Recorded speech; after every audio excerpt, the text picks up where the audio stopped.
Thank you for tuning in to the Generational Wealth through Commercial Real Estate Show. It's your host, Will Smith, and I'm here today with Todd Sachs. And we're going to be talking about some really cool stuff today. But before we get into the show, if you're watching this show for the first time, do me a favor, go ahead and hit that subscribe button.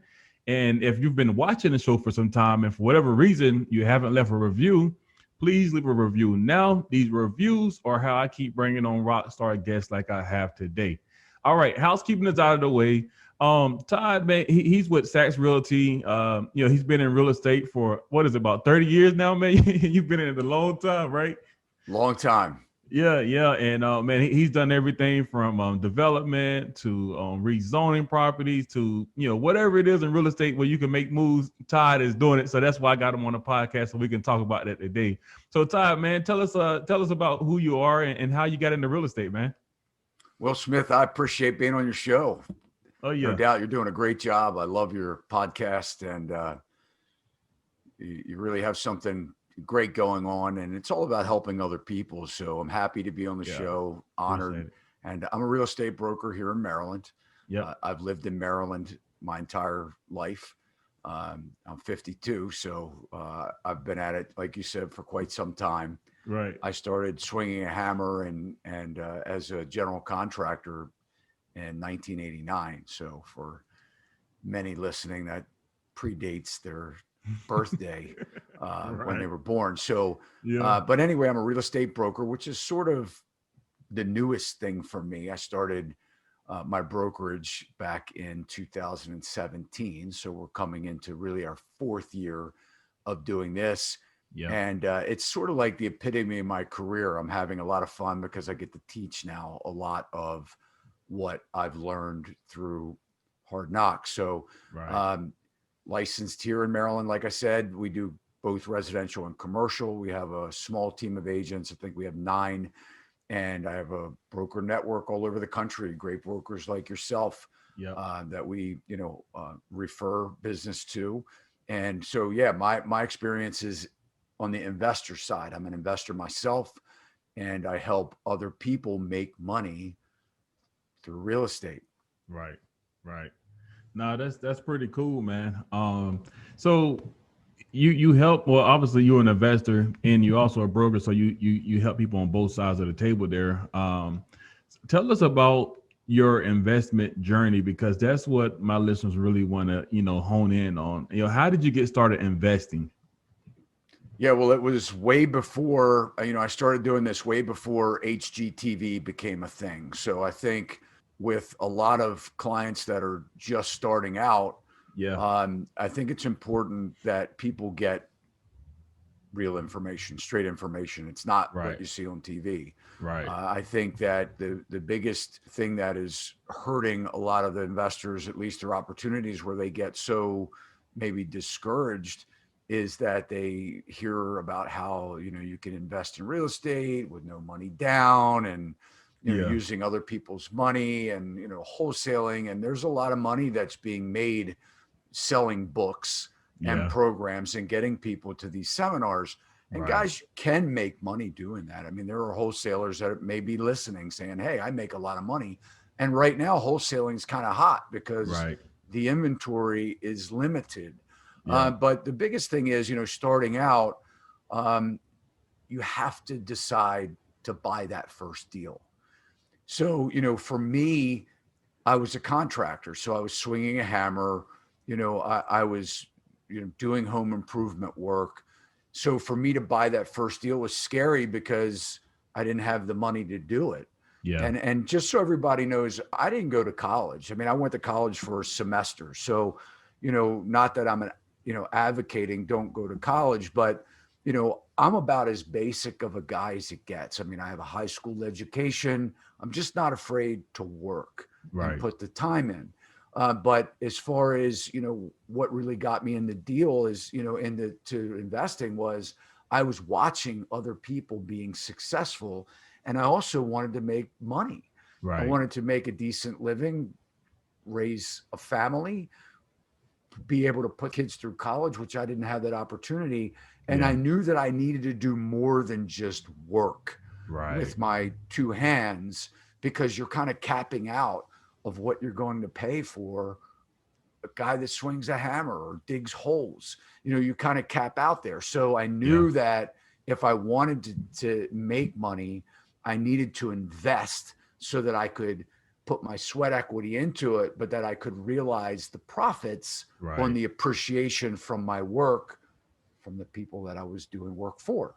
Right. So that really got my appetite going to, hey, you can make a lot of money in this business.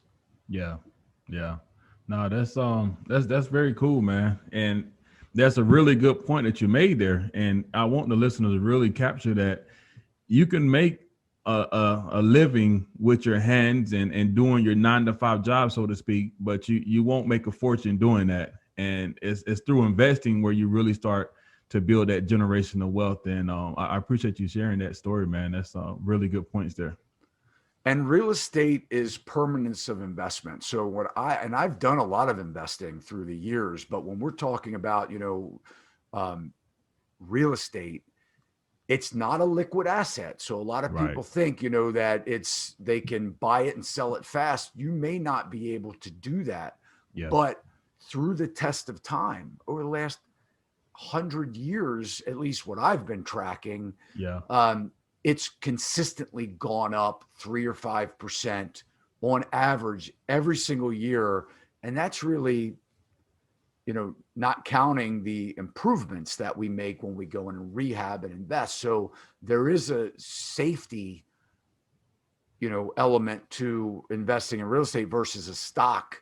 Right. And by the way, I'm not a stockbroker. I'm not an accountant. I'm not an attorney, but you guys, so if you're out, you're listening, but I have invested in stocks. Yeah. And, personally, I've done terrible with that. I'm not a very good stock investor. Picked the wrong things, but over time, I've done a pretty good job with real estate. Yeah. No, that's very good point. It's a tangible, and the reason why I like real estate is just because it's tangible. I can go out and I can go touch that building. I can drive by my building. I can see how my building is doing. I like that component of it, and you got more control over it than the stock market. Who's to say, a company that's, Fortune 500 company, the CEO goes and does something crazy and the stock, plummets. I don't want to be in a position where somebody else is controlling my own destiny. So that's why I really like real estate. So let's talk about. Would you have something to add to that? No, I was just going to say, but we have to talk about how they get into it, right? So that's what we're going to talk about in the show. We're going to talk about, okay, you want to do it. Yeah. How do you do it? That's exactly what I was about to ask you. So go ahead, man. Let's talk about it. Yeah. So because you need money. Right. So, and I didn't have any money when I started, and I always tell people, you have to have something. Yeah. And for me, that something was credit. Right. So I always tell people, look, if people are going to lend you money, unless you come across money, and when I talk about, and we'll talk a little bit about that, but if you don't have money, you better have credit.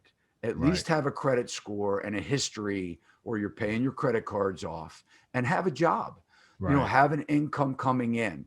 You don't have to, and a lot of people, start where it makes sense. Let's be practical. Buy your first deal, right? Yeah. And, so how do you make that deal happen? You can either go out, have a good friend of yours that lends you money, family member that lends you money. You can go get hard money, or you can go to an actual bank, which I did on my first couple deals. I applied for what was a commercial loan, even though it was a residential single family dwelling. Yeah. And I borrowed, I think it was 75 or 80% of what I needed to do the initial purchase. Yep. So let's just keep it simple and say it's $100,000, right? Maybe I put $20,000 down and financed the $80,000 of the purchase price.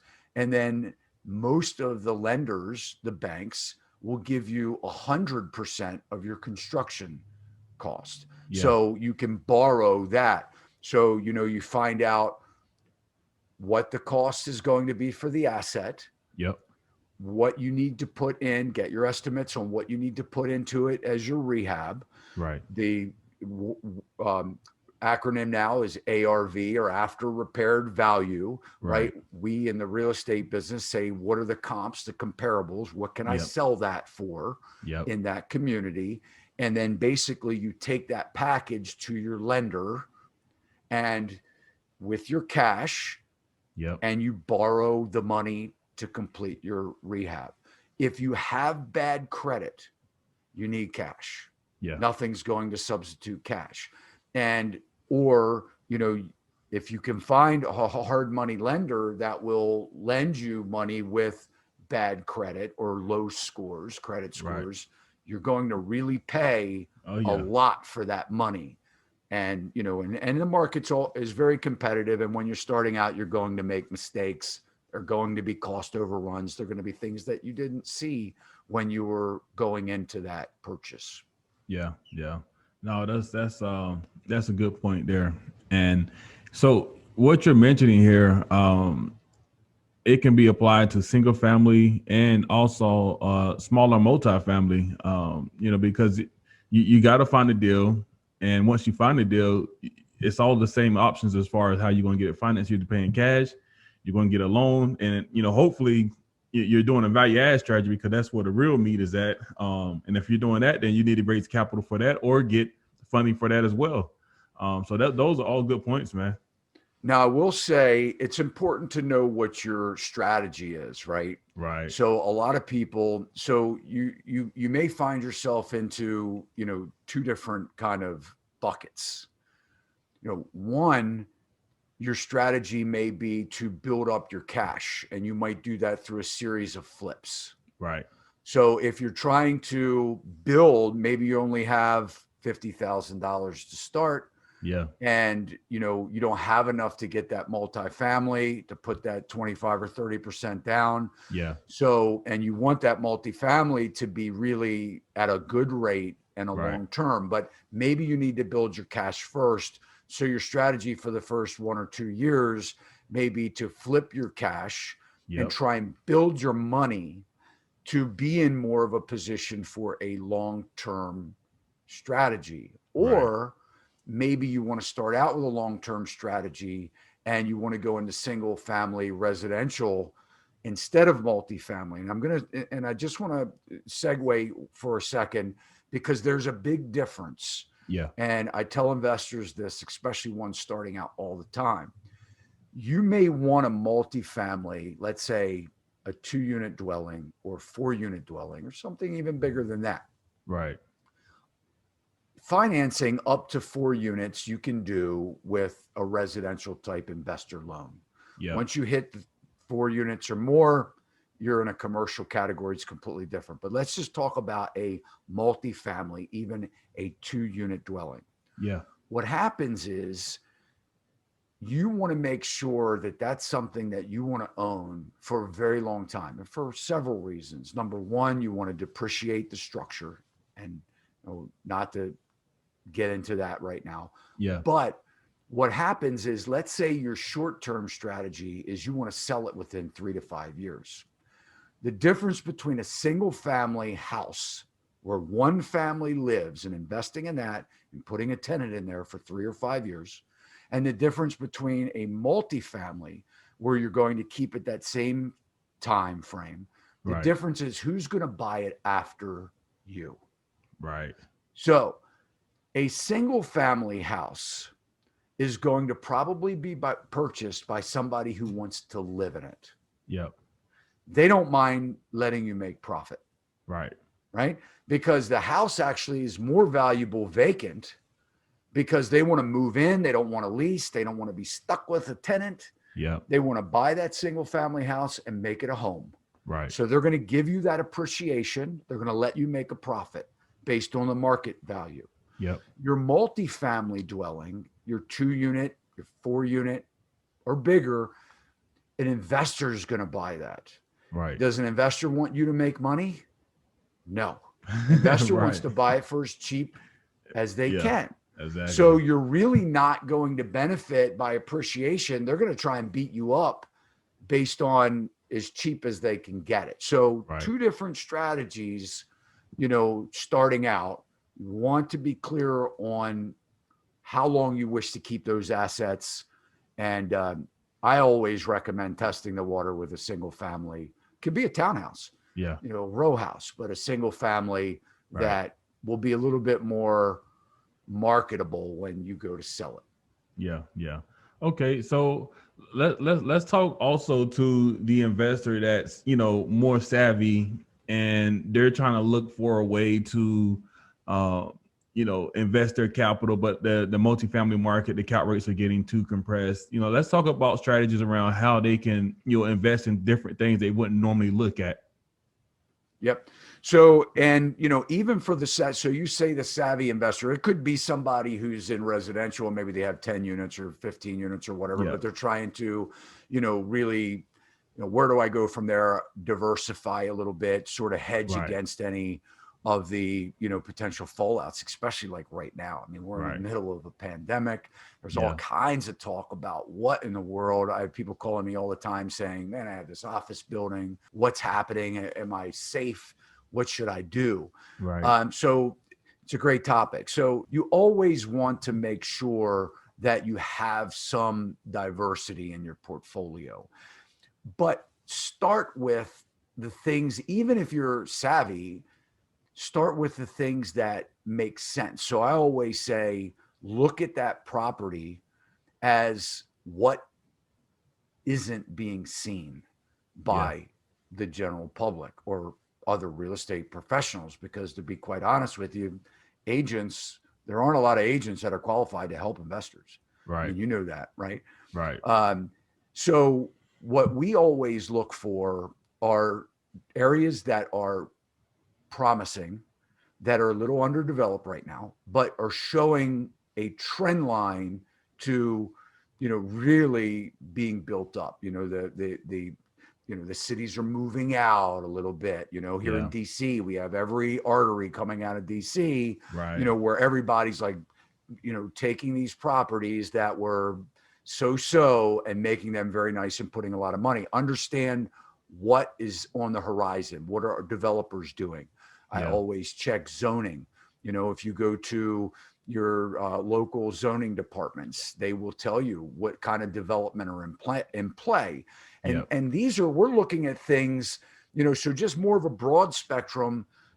We're talking about things that you don't know about. And undisclosed buyers looking at 47 acres off of Route 1. Things that start years before, because the communities they don't want to get the uprising in the community fighting the development. Right. So a lot of these things are happening in the conceptual phase. So I always tell people, find out what's going on at your local level with zoning. Attend hearings. Now things are done a little differently, but you can still do it. You can Zoom, you can register prior to, I think, 24, 48 hours. Everybody's different, but ask what development hearings are coming up. If you have a targeted area you're looking to invest, and sit in on those hearings, on those preliminaries, so you can kind of see where things are going. Yeah. Then you can look at properties that could be subdivided. So if you know what's going on at a governmental, level, a government level, what's happening, what zoning changes are they looking at? Like here in Maryland, we have, what's called a quadennium zoning, review. So every 4 years, they're looking at rezoning areas. So you might see something that's residential, that's turned business local, or BL as we have, or the density might change. They may increase that density to allow for townhouses or multifamily or apartment buildings.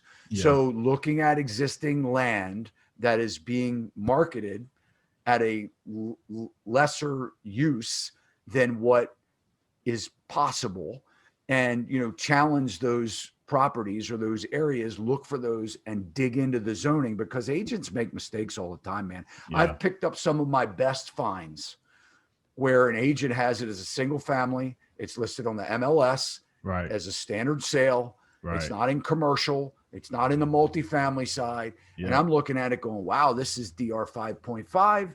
It is a split foyer house. Split foyer meaning it's got an upstairs. You walk in, it's got a upstairs, a downstairs. DR 5.5, if I can meet the right lot size, Yeah. is a walkthrough permit for me to put a 2-unit dwelling in that house. Wow. And I can go in, it's already set up for it. It's a foyer.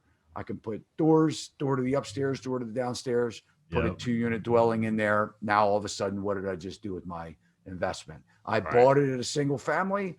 Now it's worth way more because I'm going to have 2 tenants in there paying me a decent amount of money.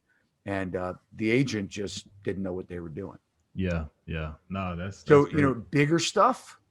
If you're an investor out there or you have buddies and you want to pool your cash together, I think in the next 12 or 18 months, nobody has a crystal ball, but I Yeah. think you're going to see some of these, buildings that have been standing for a while that have been primarily office. Yeah.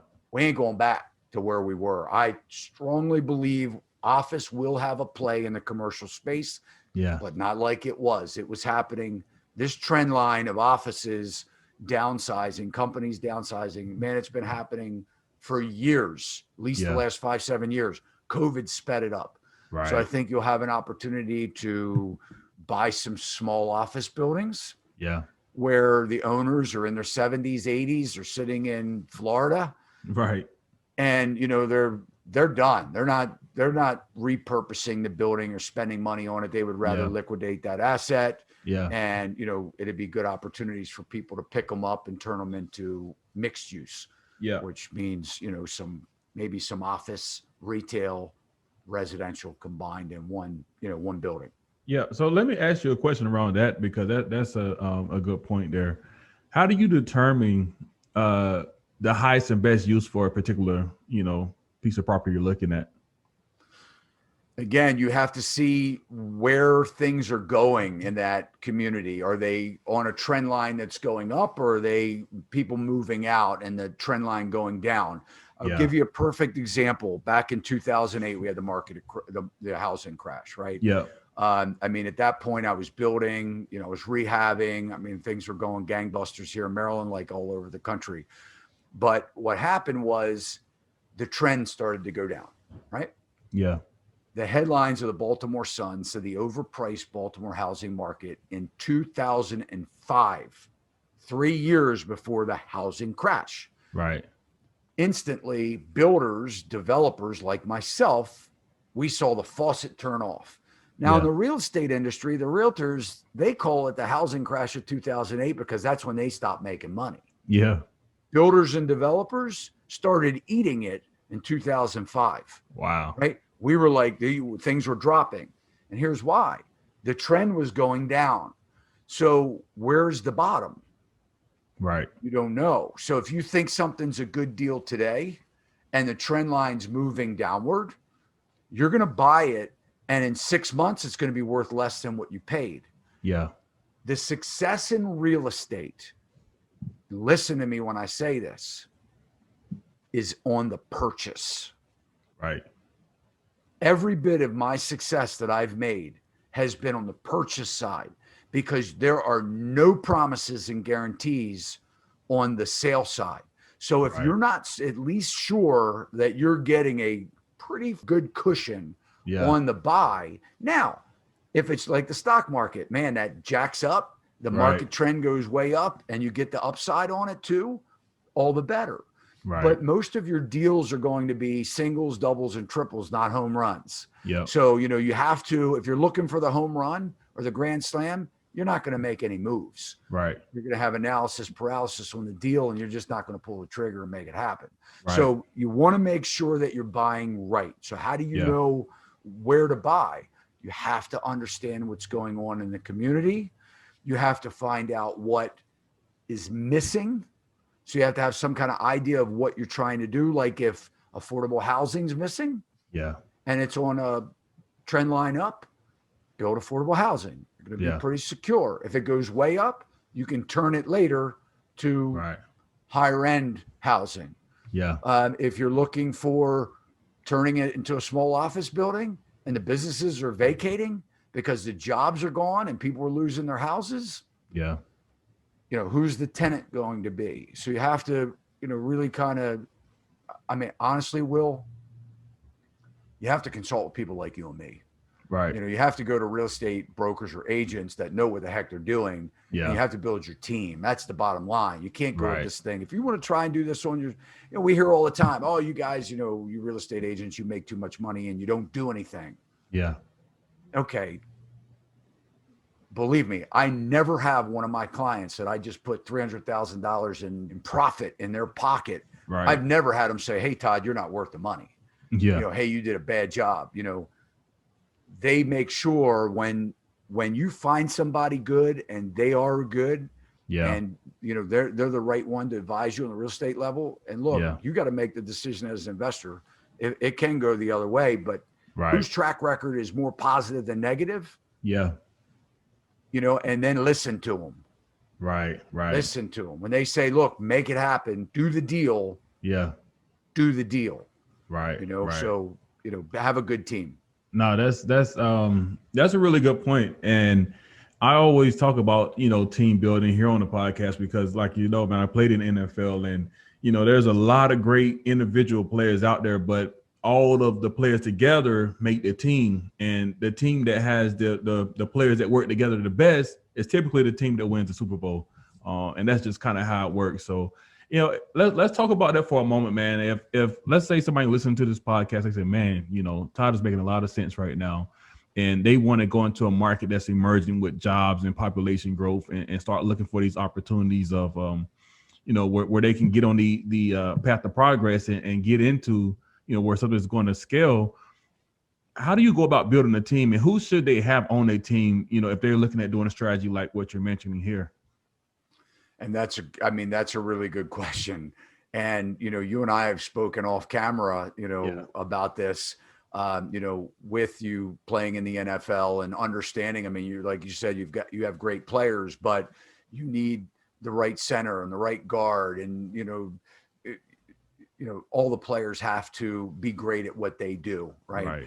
So your big team, it's not that big. So you need a great agent or broker, right? Somebody that is going to be more interested in building relationship with you, that has a track record of helping investors, and that they understand that you're going to start somewhere and it's going to be a small commission check for them, right? So you want to make sure that they're not just casting you to the side. You want to ask the questions. How many people do you have in your customer base, your investor base, that I'll be competing against? Yeah. If I'm looking for a deal, if I'm looking for $100,000 flip, how many people do you have that are interested right now in $100,000 flip? Because you want to make sure they're going to give you that special attention to help give you the opportunity to get the deal. Right. Then you need money. Yep. You either have to have some cash on your own, or you need to hook up with a lender. People, I know people that, if feel free, you're going to publish, I'm sure, in the show notes, our information, and, be glad to help point people in the right direction. Yep. Another big player on the team is going to be an engineer, somebody that understands civil engineering, what can be done, what can't be done. Right. And then somewhere down on the list, you'll want a real estate attorney. And, and look, attorneys are expensive, and I say don't use them unless you have to. If you have a good broker, the broker's going to bring the contracts, right? So you don't need to really structure the deal, but you want to structure a good broker will have your interests as far as structuring the deal to give you those opportunities for study periods and, breathing room. They'll be great at securing the deal and getting it off the market, so other people aren't pressuring you, like bidding it up and things like that. So you got to have that broker, that agent, number one, and then really the money, and then the engineer. Then depending on your municipality or your zoning and permits and zoning, who's going to do any drawing. So I always say, pull the daggone permits, especially if you're starting out. I mean, I always say pull permits, but especially starting out, it's going to be something that helps you, because inspections are going to protect you against bad contractors that are doing work that's not good. So you may need a drafting person, somebody that does a little bit of design work, that can help you lay out the new kitchens or the best floor plans and things like that. But that's really, that consists of your team initially. Yeah. Now, how much politics go into, trying to get something rezoned and doing development and all of that? How much politics go into that, man? Well, I guess, that a lot. I mean, it's, there are a lot of politics because, politicians have agendas, right? Yeah. And so, understanding your councilman in the district, finding out if you're putting in a strip club and they may not want that, right? So right. You might get everybody, including the politicians, saying we don't want that. I always say have meetings with your local councilmen. They're very community oriented. They will tell you what they would like to stand behind, right. What it is that they want to see. The community really is the politics, because if you get the community coming against you, you're going in and you want to build high density housing or, affordable housing, and they're like, no, not here. We don't want that, right. So, you might find that, you get some opposition from the community. But let me say, my experience has been, if you have the right to do it, that doesn't mean that they aren't going to drag you through that expensive process of fighting and hearings and community impact studies, things like that. But if the property's zoned for it by a permitted right, you have a lot better chance that you're going to get it done than if you're trying to get a single family house into a high density multifamily zoning. Right. Probably isn't going to happen. Right. Other than an act of God, and literally they say act of Congress, because we all know how hard it is to get new bills passed. Right, but there is a lot of politics that go into it, just from a standpoint of making sure you hire at that point the right attorneys, the right engineers. There are some small towns that want to see those small town engineers that they work with every single day. You bring in a city slicker, kind of into the country. And next thing you know, you might have like, well, what's this guy think he's going to do here in our small, one horse town? So, in that case, we've seen it where it can be a fight. Yeah. No. And that brings the next point of, it's all about relationships, relationship with your potential investor partners and relationship with the brokers, relationships with the city officials. It's all about building those relationships, because you never know when you're going to need them. So, take the time to build relationships. And build a relationship with the community. One of the first things that I do, and when I'm working with my client, the first thing that I do is, if a house is getting ready to be rehabbed, is I go and I knock on all the neighbors' doors. Right. And I say, hey, this eyesore that's been next to you, I've got great news for you. It's getting ready to be revitalized. It's going to be fantastic. Even if it's a subdivision, whatever it is. Right. Here's my card. If you ever are offended by loud noises, work on the weekends, starting before 7 o'clock in the morning, trash blowing in your yard, do me a favor, call me, because this owner doesn't want that. So we want to work with the community in the neighborhood and communicate with them. Because when you want to do it again and again and again, you talk about the politics. When you show the inspectors or the zoning or permitting department that you're a bad actor and you don't care about anybody else, it's going to be really hard for you to continue. You want to build a relationship with those inspectors that they say, man, whenever I call Todd, he takes care of it like that. When I know Todd's doing the job, it's going to be right. And then you get into those relationships where they're not going to give you something, illegally. That's not going to happen. But they will be a lot more, lenient when it comes to allowing you different, time and things like that. So make sure that you're good to the community too, not just to the people that are approving the permits, being friendly with them and nice and polite, but be polite to the community too. Right. No, that's, get them on your side. Oh yeah. That's key. Okay, man, let's go ahead and segue to the next segment of the show. I want to talk about a deal that you repurposed and got rezoned, and how did you find it? What did you see? Let's talk about that, man. Yep. Well, I have one I'm in the middle of right now, actually. So I've, repurposed a lot of deals. But we'll talk about one that I'm in right now. And if the viewers, I don't know how long it'll be up, but if you want to go to Essex-MD.com, so ESSEX-MD.com, you'll see the project. But basically, it's a commercial project that I started. I bought the lot 10 years ago. So, guys, when we talk about some things happen quicker than others, some Right. it just takes the test of time. So Yeah. I bought this a lot that was an acre site, and it actually was a wooded lot, so it was full of trees, Yeah. and it was in what we have here locally is a DR 16, so dense residential 16, which is sort of like the minimum that you really get to when you're looking at, you could put townhouses Right. in something like that. So um, it was mostly DR 16, and it had a very small piece of BL, which was business local.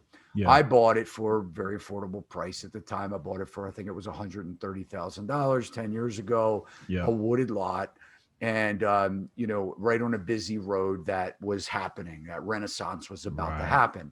And I found that out by reaching out to real estate attorneys, understanding what was going on, the local councilman at the time, the Yeah. local business people. I watched, there was 2 apartment complexes locally that they took over the government through eminent domain. Yeah. They were a lot of problems. They turned one of them into a park. They turned another one into a mixed use development. Right. And so I knew that things were moving in that trend line. So over the next several years, I cleared the lot, hired the engineer, hired an architect, and designed what in the commercial space called a convenience center, which is this thing's 8,300 square feet Yeah. of what would serve the local community. That's where you see Right. your dry cleaners, your liquor stores, your sub shops, your things like that. Yeah. So I put together, this 8-unit, or could be less, but Right. ideally an 8-unit tenant structure. But I had to go through, and first, before I did that, I went through and rezoned it so Yeah. that I could make it all BL. So then we bumped the level up a little bit, right? Right. In value. So we went through that process, and then the market crashed. Then we hit 2008. We had the whole thing spoken for. We had tenants that were going to go in. Wow. And then the market crashed in 08. It ended up being a lot worse than what we expected. And my Yep. tenants backed out. So we kind of pulled back a little bit, which is what happens, not uncommon. Yep. But I wasn't capitalized on this thing. I capitalized, but not in debt. Right. So now the area is rooftops going like crazy again, brand new communities, going all around, what we call Right. new rooftops in the development phase, or the development industry. Yeah. And we like to see that. So now we've got it back on the market again. So we're, looking at, flipping that deal at a good profit. So, Nice. that is a perfect example of taking a residential partial, turning it all to commercial, and developing it out so that it's basically a turnkey sale for somebody. Yeah. Yeah. So you've got it to the point of they can go ahead and start the build up from there, right? We have active grading permits on the job. We put the stormwater management pond is in place. We cut the curb cut and put the entrance in. We took all the topsoil off, Yeah. brought it up in compactable lifts. Yeah. We even took it one step further and did a phase 2 environmental, which included doing some core drilling or borings Right. where the building foundation's going to go, so that the engineers could design a footer structure for the building. Yeah. And then we went even further than that and hired the architect to design the building, and we have it to almost wow. completion. So Wow. somebody can come right in, apply for a building permit, and build it. Yeah. We actually have somebody that's interested in taking over the project right now. That's why I say I don't know how long that website will be live. If you're watching Right. this 6 months from now and it's not live, Yeah. there's more like it. So, be happy to share projects that we're involved in. Yeah, no, that's a really cool project, man. And I love you sharing that story because everybody thinks that it's easy to do, this real estate game, and it can be challenging. And you persevered through, challenging situations, and where one person may see, well, man, that's not possible. Somebody like yourself will say, hey, it's not possible that way, but maybe I can do it this way. And that's perfect example, man. You started out, had to take a little, break, and then things came back, and now you're able to go ahead and do your plan that you wanted to do. So that's awesome, man. Will, I gotta say, man, I mean, I've been through business. I've been through 2 major downturns. The first one almost put me into bankruptcy. Believe me, guys, I was a young guy, started out gung ho, got myself in trouble with a local builder. They didn't pay me, threw me in a tailspin. I was being sued by people. Fortunately, I paid everybody off. I avoided bankruptcy like everybody tried to get me to do. Right. And, but it was a tough go, there. So it's like anything, man. There's no magic bullet. I mean, it's, it's hard work. It's a great industry, but no matter what business you're starting or investing in, there are risks. Yeah. 100%. All right, man, let's go ahead and segue to the last segment of the show. This is our lightning round. You ready to go? Sure. All right, man. What's the best advice you ever been given? Oh, man, the best advice. I would say the best advice, Will, that I've ever been given is to challenge everything. I think, like this podcast, so we're trying to give advice, right? Right. But, listen to people, but don't take it necessarily as gospel. You want to be smart. The biggest lies feel that we've been taught from adolescence is that money is hard to make. That's number one. Right. And that you have to crawl before you walk. And, I think that, it's just like the saying, sticks and stones may break my bones, but words will never harm me. That's a lie, right? So words hurt us more than, in the old days, you get into a fight, you punch each other, you love each other. 10 minutes later, things are great. You speak words and it actually does hurt people. So that's a lie. So, and I've also found that making, money's hard to make is a lie. I think that if you think that, you're going to be struggling constantly because you're looking for those reasons why you can't succeed. Right. So I think the best advice was to challenge that. Don't believe it. Don't believe the lies. Yeah, no, man, that might be one of the best, advice giving tips you gave on this show. And I'm about 70 episodes in, man. So I appreciate you sharing that. That's some good stuff. What's the best book you've read in the last 12 months? I know you got a big bookshelf behind you, man.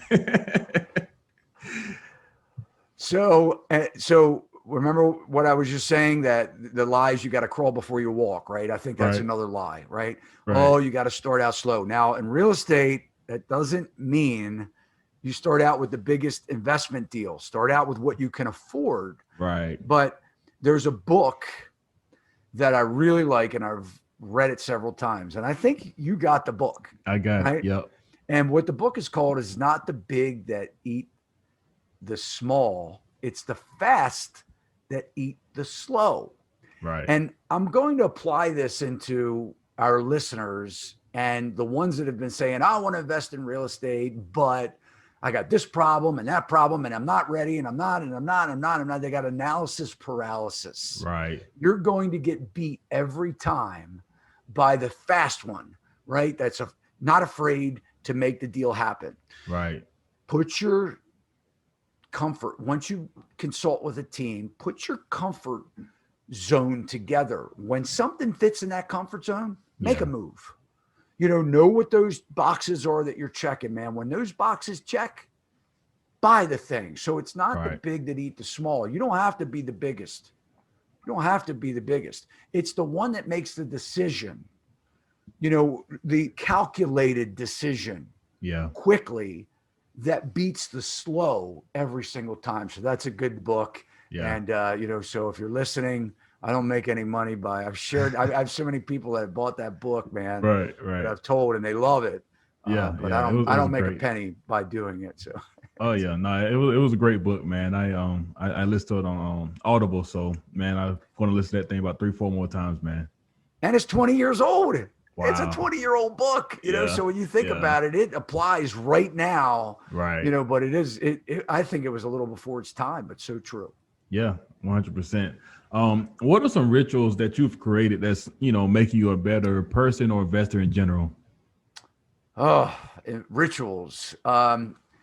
Okay. I would say love God. I mean, Right. for me, and I don't know what your beliefs are, but for me, I'm a Christian, and I try and, um, you know, uh, rely on that, that higher power, for my strength, my inner Right. strength, because times, look, man, it doesn't matter what business you're in. I tell my kids this all the time, and they have jobs, Right. they're not self-employed, but everything, it becomes challenging at one point or another.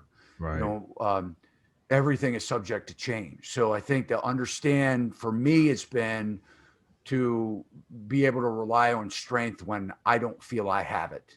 Right. And 32 years of self-employment, you know, um, that's gotten me through. Right. Um, Besides the ritual of trying to eat healthy, trying to put good things in your body and work out, the biggest ritual that I have is not to rob myself of proper planning. Right. And that planning is every single day. Yeah. So, it sounds cliche, work your plan your work your plan. That is a big guide for me. So I try and take everything out of my brain every single day, and I do it as the day goes on. I've got a voice recorder on my phone. Yeah. If I'm driving down the road and I have a thought that pops into my head, I try and take it down. At the end of the day, I try and write my list out and then prioritize my list. But guys, if you really want to know the key that I can say as far as the things that I've done that have attributed to my success, as far as what I have the power to do, it's not avoiding the things that I don't feel like doing. Right. So, as business people, we want to do the easy stuff. We Yeah. don't want to pick up the phone. We make that secondary. If making money requires you to pick up the phone, Yeah. doing anything else is not going to make you money. Right. Right. So taking that, those to-dos, aligning them according to priority, and Yeah. then acting on the things that you just don't feel like doing. Right. Get them done, get them out of the way. It's been probably single-handedly the best thing I've done. Yeah. Push Yeah. myself. Yeah. No, that's some good stuff, and I'm also a Christian, man. So it's good to be connected with fellow Christians, man, that's in the real estate game. So, good stuff there, man. What is one thing, if you could just write down one thing that you're really focusing on right now to help you move forward? What is that one thing? Teaching. Yeah. You get to a point in your life and your career where you start thinking about, what are you leaving behind? Right. Right. So I think, and for me, like I said, I'm 52. I'm getting to the point where, I feel great. And I hope that I have a bunch of years to give Right. back, but I'm really focused right now on teaching people how to do things right. I think that there's so much bad advice out there. Not that I always give the best advice, but I always try and say to people, and I say this to my agents, when they're looking, or somebody will call me and they say, should I join Sachs Realty? What do you have to offer over another broker? Right. And I say, well, what do you want out of the business? Right. If you want to understand what it means to invest yourself and make it, or how to teach people how to invest and have them make it, Yeah. or how to advise people what it's like to own a home and make it, is that manager that you're going to be working for, have they torn hundreds of houses apart? Right. Have they developed land? And I'm not that I'm patting myself on the back, but it's just what I've done. Right. So I'm at that point to where I think people that are around me and people that rely on me appreciate that aspect, that I've walked that walk. Yeah. And I think you can't fake that. It's Right. time and experience. So for me, my focus right now is how do I teach that? How do I teach the right way to do it? Yeah. And that other people can have a great career, um, whether they're starting out or trying to find their sweet spot, or how many investors can I help that really want to have passive income Right. and grow a net worth that Yeah. they can give that job up and not have to worry about Social Security Right. and Medicare as their backup plan. Yeah. Yeah. So that would be it, teaching. Yeah. No, that's good stuff. Real good stuff, man. Last question for you. If you can give your younger self one tip in regards to investing, what would that be? Don't look for the silver bullet. Work hard. Don't look for the shortcut. Don't look for somebody else to lose in order for you to gain. Make a win-win Yeah. in the deals that you make. And if it doesn't mean that you leave money on the table, it doesn't. It has nothing to do with the profitability, but understand what the people that are involved on the other side understand, what their importance of the deal is. Right. And ask questions. Don't just care about yourself. Care about people. Care about the people on the other side. It's okay that they're losing and that you're gaining. If Yeah. it's got to be that way, but find out what motivation or dignity that they have, or Yeah. that will help them get through that hardship of their loss, that at the end of the day, you've kind of helped them too. And if you Right. can find that win, and even somebody that is losing, Yeah. you're going to feel really good about the deal. And man, it's, good things are coming your way. Oh yeah. Oh yeah. Good deal, man. But Todd, we at the end of the show here. Tell my listeners, how can they get in touch with you? I love, I'm a fellow YouTuber just like you, man. So if you, want to, subscribe to Sachs Realty's YouTube channel, Yeah. SACHS, Sachs Realty. I'm sure, Will, you're going to, hopefully post it in the notes.